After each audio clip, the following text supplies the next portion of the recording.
Salut à toutes et tous. La petite vidéo du jour risque d'intéresser un peu plus spécifiquement les jeunes permis. Toutefois, elle peut quand même intéresser ceux qui ne sont jamais trop penchés sur leur contrat d'assurance moto. Mais de manière un peu plus spécifique, je pense quand même que ça va principalement intéresser les jeunes permis qui viennent de signer leur contrat d'assurance ou vont signer prochainement leur contrat d'assurance pour leur première moto. Et ce petit conseil, il porte un nom très simple, c'est l'assistance dépannage. On va en parler tout de suite. Donc l'assistance dépannage, c'est le fait de vous envoyer à toute heure du jour ou de la nuit un camion de dépannage, que ce soit au pied de chez vous ou à l'autre bout de la France, pour pouvoir rapatrier votre moto dans le garage de votre choix. Ça, c'est le point important. C'est quelque chose que l'assurance vous dira pas forcément parce que, bah, potentiellement, ça peut lui coûter des ronds, mais c'est quelque chose qui a été légiféré, hein. Il y a un texte de loi qui appuie ça, c'est une loi.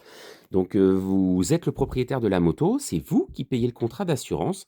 Vous avez la totale liberté de définir dans quel garage vous voulez faire rapatrier votre moto.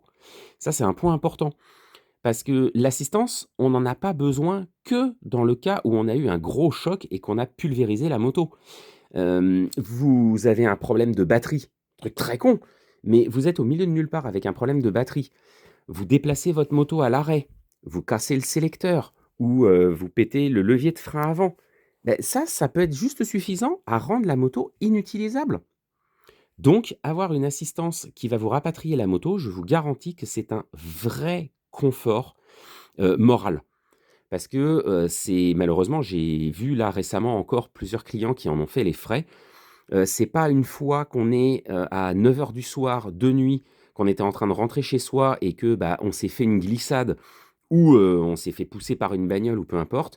On vient de casser sa moto, on s'est peut-être fait mal, on accuse le coup, on accuse le choc. On n'a pas besoin d'avoir en plus à se mettre en tête: «Bon alors maintenant la moto j'en fais quoi? Est-ce que je peux la laisser là? Est-ce que machin il peut venir me chercher? Ah bah oui il a un camion. Ah ouais mais est-ce qu'il a une rampe? Ah puis est-ce qu'il a des sangles? Et surtout est-ce qu'il va avoir le temps de venir vous chercher? Est-ce qu'il peut venir vous chercher ce soir?»